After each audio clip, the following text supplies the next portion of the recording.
Hello दोस्तों, welcome to the Guruji law classes. आज हम करेंगे एलएलबी 5th सेमेस्टर का जो एक हमारा सब्जेक्ट है जिसका कोड नंबर है K5001। इसका सब्जेक्ट का नाम है civil procedure code and limitation act, यानी कि नागरिक संहिता।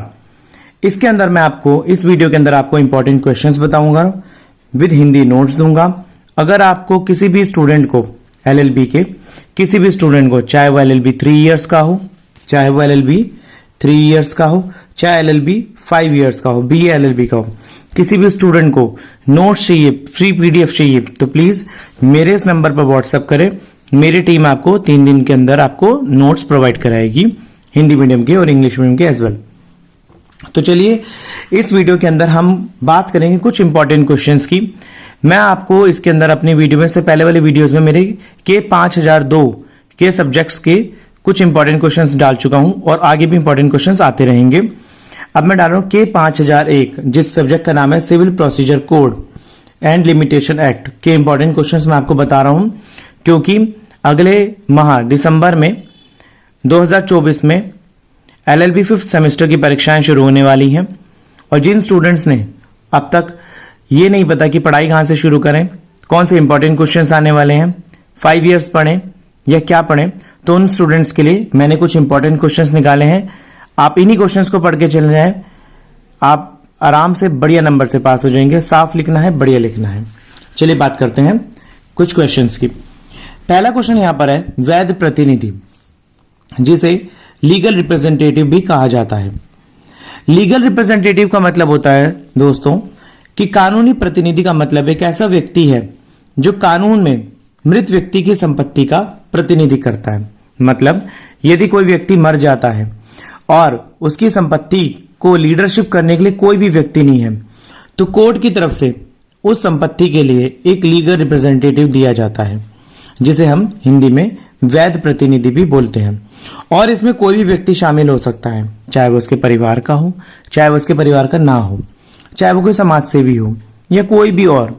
तो इसमें किसी को भी यह अधिकार दिया जा सकता है जो मृतक की संपत्ति में हस्तक्षेप कर सकता है, मतलब इंटरफेयर कर सकता है। और जहां तक एक पार्टी प्रतिनिधि चरित्र में कार्य करती है, मतलब कि एक ही पार्टी इसके फेवर में काम करेगी, वो व्यक्ति जिस पर संपत्ति की मृत्यु पर हस्तांतरित होती है, मतलब वही पार्टी काम करेगी जब वो व्यक्ति, जो पर्टिकुलर व्यक्ति जो मर गया, उसके मरने के बाद उस व्यक्ति की संपत्ति को जो ट्रांसफर कर दिया जाता है उस व्यक्ति के फेवर में, जो उसका लीडरशिप करेगा, तो उसे बोला जाता है वैध प्रतिनिधि। पार्टी इसका अभिनय कर रही है, यानी कि वो व्यक्ति जो वैध प्रतिनिधि है वो उसका अभिनय कर रही है, मतलब कि उसको फॉलो करके आगे काम कर रही है। तो ये तो था मेरा वैध प्रतिनिधि। चलिए बात करते हैं अगले क्वेश्चन पर।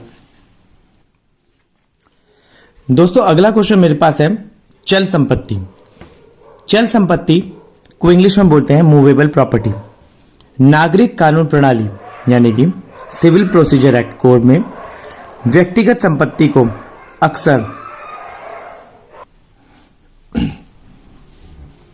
चल संपत्ति या अचल संपत्ति कहा जाता है। देखिए, जो व्यक्ति की संपत्ति होती है जिसे एक स्थान से दूसरे स्थान पर ले जाया जा सकता है, उस संपत्ति को चल संपत्ति कहते हैं। इसी के अगेंस्ट में अगर मैं बताऊं कि जिस संपत्ति को एक स्थान से दूसरे स्थान पर नहीं ले जाया जा सकता, उस संपत्ति को अचल संपत्ति कहते हैं। जैसे कि भूमि, भवन, ये मेरी अचल संपत्ति होती है।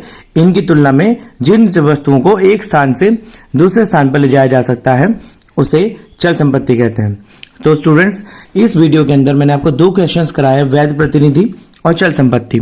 ये मेरे एलएलबी के 5th सेमेस्टर के पेपर, जिसका कोड नंबर है K5001, जिसका कोड नंबर है K5001, उसके अंदर ये क्वेश्चंस 4 नंबर के क्वेश्चन में आते हैं। 5 क्वेश्चंस आएंगे आपके 4 नंबर के।